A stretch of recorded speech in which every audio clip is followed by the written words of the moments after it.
Hello guys, final గా రాజాసాబ్ అయితే చూడడం జరిగింది. సినిమా గురించి చెప్పాలంటే ఒక ఫ్యాన్ గా నేనే డిసప్పాయింట్ అయ్యాను మామ. ఒక ప్రభాస్ ఫ్యాన్ గా నేనే డిసప్పాయింట్ అయ్యాను. సరే, డీటెయిల్ రివ్యూస్ మాట్లాడుకుందాం. దానికంటే ముందు మన ఛానల్ ఎవరైనా ఫస్ట్ టైం చూస్తున్నట్టయితే సబ్స్క్రైబ్ చేసుకోండి.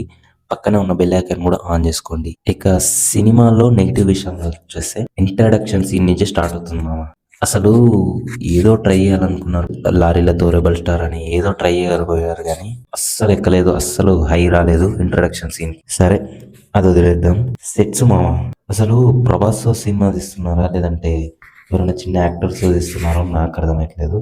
కొంచెం అన్న సీన్స్ రియలిస్టిక్ గా ఉండాలి కదా. ఒక సీన్ చెప్తాను మీకు. హీరో ఊరు వెళ్తాడు అనమాట. ఒక దగ్గర బస్సు ఎక్కి వేరే ఊర్లో దిగుతాడు.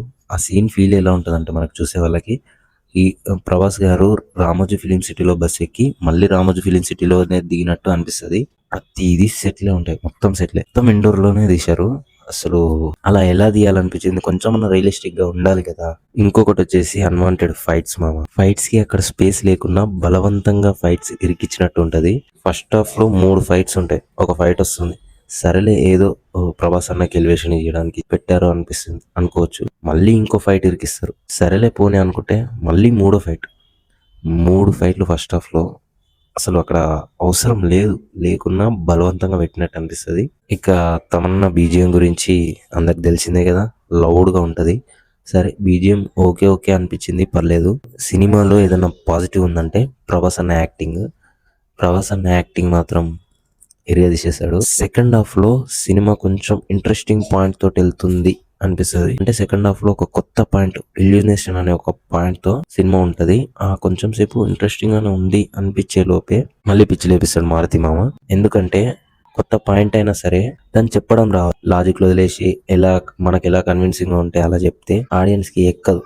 చాలా మంది ఈ కాన్సెప్ట్ అర్థం కాక బాగాలేదంటున్నారు. అర్థం కాలేదు, అర్థమైంది, నాకైతే అర్థమైంది. కానీ కన్విన్సింగ్ గా చెప్పాలి దాన్ని చెప్పే విధానం ఒక ఎక్స్పీరియన్స్ డైరెక్టర్ అయితే చెప్తాడు, నాకు తెలిసినంత వరకు అయితే. దాన్ని చెప్పకుండా చిన్న చిన్న లాజిక్స్ కూడా గాల్లోకి వదిలేసి చెప్తే మైండ్ అంతా లాజిక్స్ గురించి ప్రతి దాంట్లో లాజిక్లు పట్టించుకోవద్దని నాకు కూడా తెలుసు. కానీ లాజిక్లు పట్టించుకోకుండా ఉండాలంటే ఇది ఒక మ్యాజిక్ జరగాలి. ఇక్కడ అది జరగదు. ఆ లాజిక్సే మన మైండ్ వెతుకుతుంది. చాలా సిల్లీగా అనిపిస్తాయి కొన్ని పాయింట్లు. ఆ ఐడియా కొత్తగా ఉన్నా చెప్పడంలో మారుతి మామ ఫెయిల్ అయిపోయాడు. సినిమా నుంచి బయటకు వచ్చాక ఓవరాల్ గా ఏదన్నా గుర్తుంది, ఏదన్నా మంచి మంచి విషయం అనిపించింది అంటే అది ప్రభాస్ అన్ననే. ప్రభాస్ అన్న ఒక్కడే మనకు సినిమా బయటకు వచ్చినా గుర్తుంటాడు. ఒక్క సాటిస్ఫాక్షన్ మాత్రం ఉంటది, ఎందుకంటే చాలా రోజుల తర్వాత వింటేజ్ ప్రభాస్ అన్న యాక్టింగ్ చూసామనిపిస్తుంది.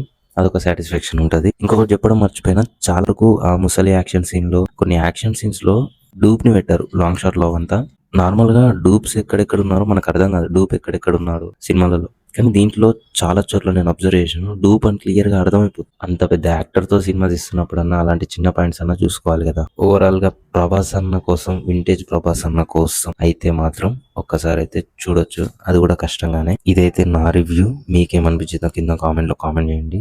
వీడియో నచ్చితే లైక్ చేయండి.